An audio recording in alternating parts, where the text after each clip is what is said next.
Okay, तो आज हम लोग पढ़ते हैं सिंपल इंटरेस्ट। हिंदी में हम इसको बोलते हैं साधारण ब्याज। तो देखते हैं, तो इसको जानने के लिए हमें कुछ चीज़ें जानना बहुत ज़रूरी है। तो सबसे पहले देखते हैं कि जब हम बैंक में पैसा जमा करते हैं तो जो पैसा हम जमा करते हैं उसको क्या कहते हैं। तो सपोज आपने बैंक में डाला 4000 रुपीज़, तो इसको हम बोलेंगे प्रिंसिपल। ठीक है, ये स्कूल वाला प्रिंसिपल नहीं है। स्पेलिंग स्कूल वाले प्रिंसिपल की और इस वाले प्रिंसिपल की एक ही है। बट इसका मतलब हुआ कि जो पैसा हमने जमा किया। अब मान लो कि हमने 1 ईयर के लिए यानी 1 साल के लिए ये पैसा बैंक पे रखा।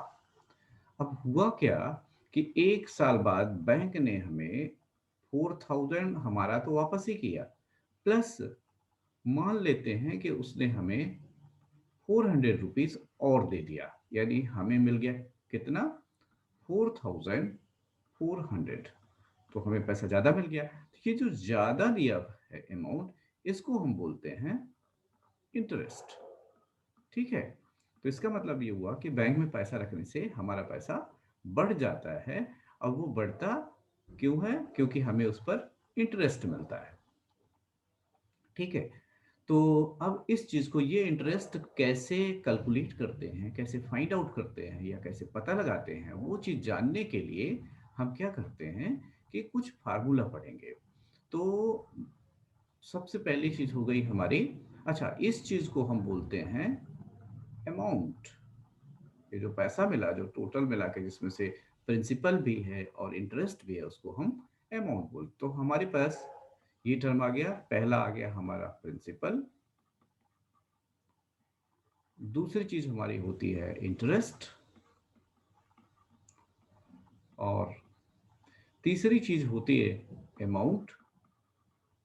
वो इस क्वेश्चन से यदि हम देखें तो प्रिंसिपल हमारा था 4000 रुपीज, रुपी का सिंबल हम इस टाइप का लिखते हैं, और इंटरेस्ट हमारा मिला 400 रुपीज।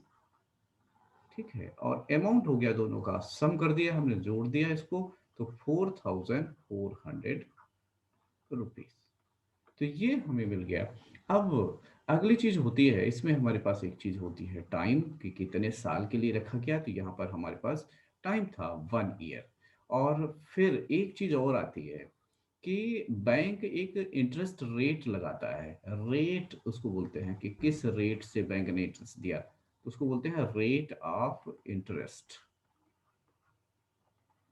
ठीक है, तो रेट ऑफ इंटरेस्ट को हम कैपिटल आर से लिखते हैं, कभी कभी हम इसको स्मॉल आर से भी लिखते हैं, तो इस बात से कोई फर्क ज़्यादा नहीं पड़ता। तो रेट ऑफ इंटरेस्ट हमेशा परसेंट में दिया जाएगा। परसेंट के बारे में हमने पहले आपको पढ़ाया हुआ है। तो अब देखते हैं कि सिंपल इंटरेस्ट हम कैलकुलेट कैसे करें। तो इसके लिए हम क्या करते हैं, एक फार्मूला लिखते हैं। तो फार्मूला लिखा हमने, simple interest equal to principal into rate into time divided by 100। अच्छा, अब हम एक क्वेश्चन लेते हैं और देखते हैं कैसे करेंगे।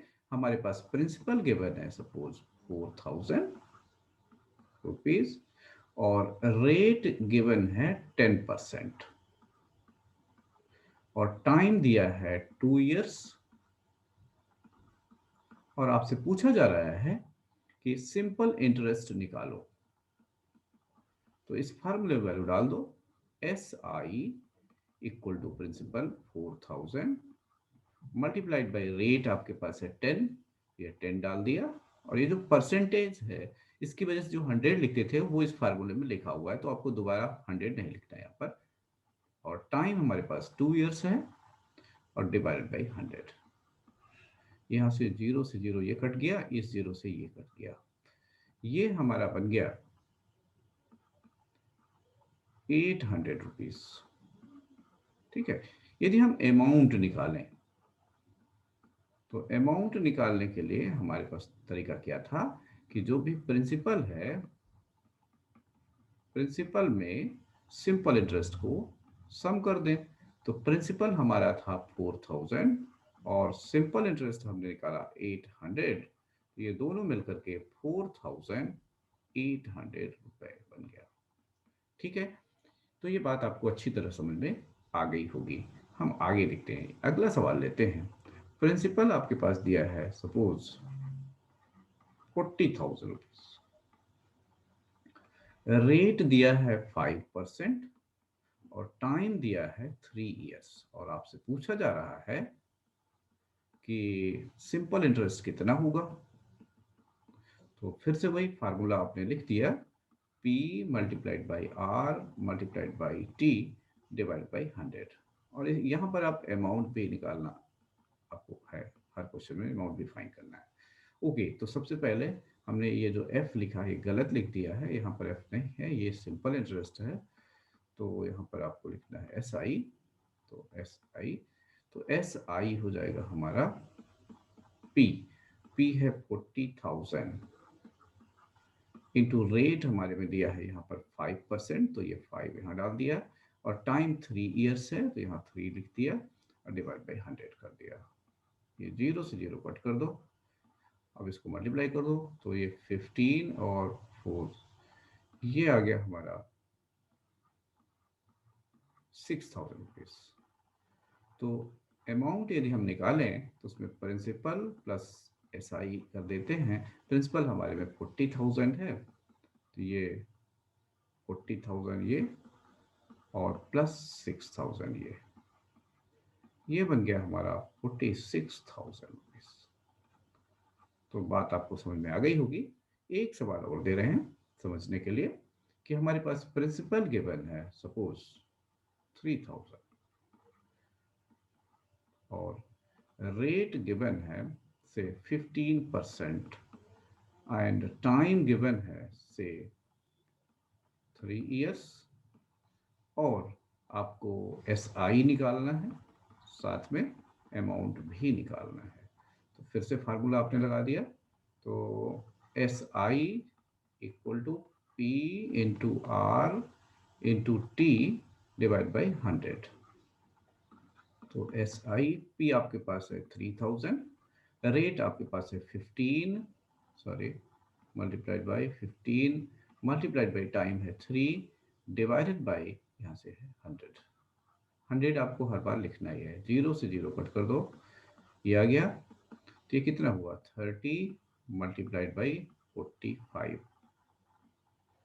तो ये हो जाएगा 135 और 0। तो ये आपका SI आ गया। अब अमाउंट निकालना है तो उसके लिए P प्लस SI कर दीजिए। तो P आपका है 3,000 और आपने ये निकाला है 1350, ये मिलके हो गया आपका 4350 रुपए। तो ये बात आपको समझ में आ गई होगी। तो अब आपके लिए एक्सरसाइज है। इस एक्सरसाइज में आपको प्रिंसिपल भी निकालना है, सॉरी प्रिंसिपल अमाउंट निकालना है और SI निकालना है। SI equal to question mark, amount equal to question mark, आपको इंफॉर्मेशन दी जा रही है। 5 क्वेश्चन हैं, पांचों सॉल्व करने हैं। प्रिंसिपल गिवन है इसमें 41,000 रुपीज, इसका प्रिंसिपल है 5,000 रुपीज और इसका प्रिंसिपल है 3,000 रुपीज, इसका प्रिंसिपल है 2,500 रुपीज और इसका प्रिंसिपल है 20,000 रुपीज।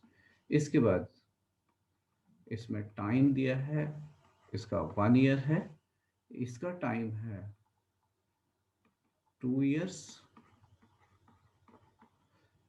इसका टाइम है 4 इयर्स, इसका टाइम है 1.5 ईयर और इसका टाइम है 2.5 इयर्स। अब सबके रेट देखते हैं। सबके रेट गिवन है, इसका रेट है 10%, इसका रेट है 5%, इसका रेट है 10% और इसका रेट है 20% और इस वाले का रेट है 15%। तो इन क्वेश्चंस में से आपको, इन पांचों क्वेश्चन में से पहले एसआई निकालना है, इसके बाद फिर अमाउंट निकालना है। अमाउंट निकालने के लिए आपको बताया गया है कि प्रिंसिपल में एसआई को सम कर देना है। Thank you.